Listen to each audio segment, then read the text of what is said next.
मेरा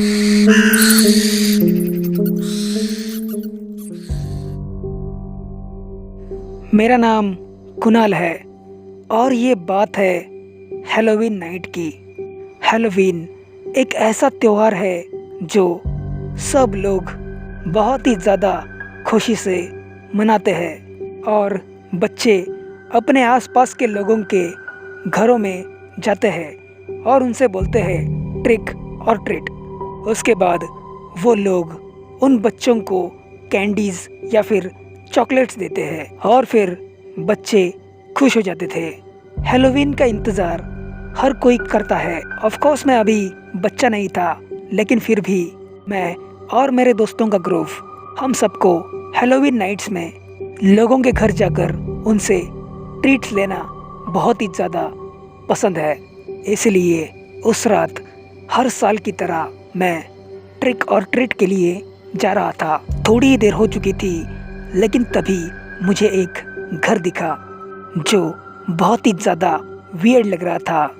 बट फिर भी मैंने उसके बारे में कुछ ज़्यादा नहीं सोचा और मैं ट्रीट के लिए उस घर में जाने की सोचने लगा। उसके बाद मैंने वहाँ पर अपनी गाड़ी पार्क की और मैं गाड़ी से उतर गया। उसके बाद मैं धीरे धीरे चल के उस घर के अंदर जाने लगा। थोड़ी देर बाद मैं उस घर के पास पहुंच गया और मैंने देखा तो घर का दरवाज़ा खुला था।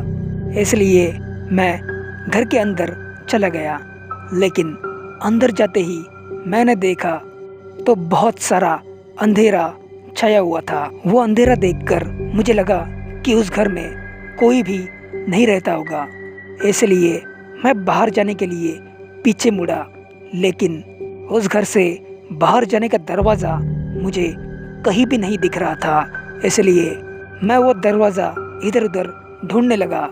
अभी थोड़ी ही देर हो चुकी थी, लेकिन तभी अचानक मेरे सामने कहीं से बहुत सारा धुआं आ गया जो मुझे अंधेरे में साफ साफ दिख रहा था।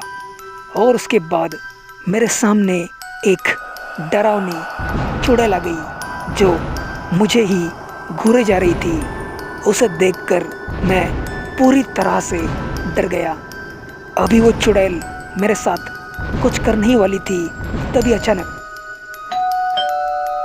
डोरबेल की वजह से मेरी आंखें खुली और मैंने खुद को देखा तो मैं अपने बेड पर बैठा हुआ था और खुद को ऐसा देखकर मैं समझ चुका था कि ये एक सपना था। उसके बाद मैं अपने बेड से उठा और फिर हॉल में चला गया। उसके बाद मैंने दरवाज़ा खोला तो सामने मेरी गर्लफ्रेंड खड़ी थी। वो मुझसे हैलोवीन की ट्रीट मांग रही थी।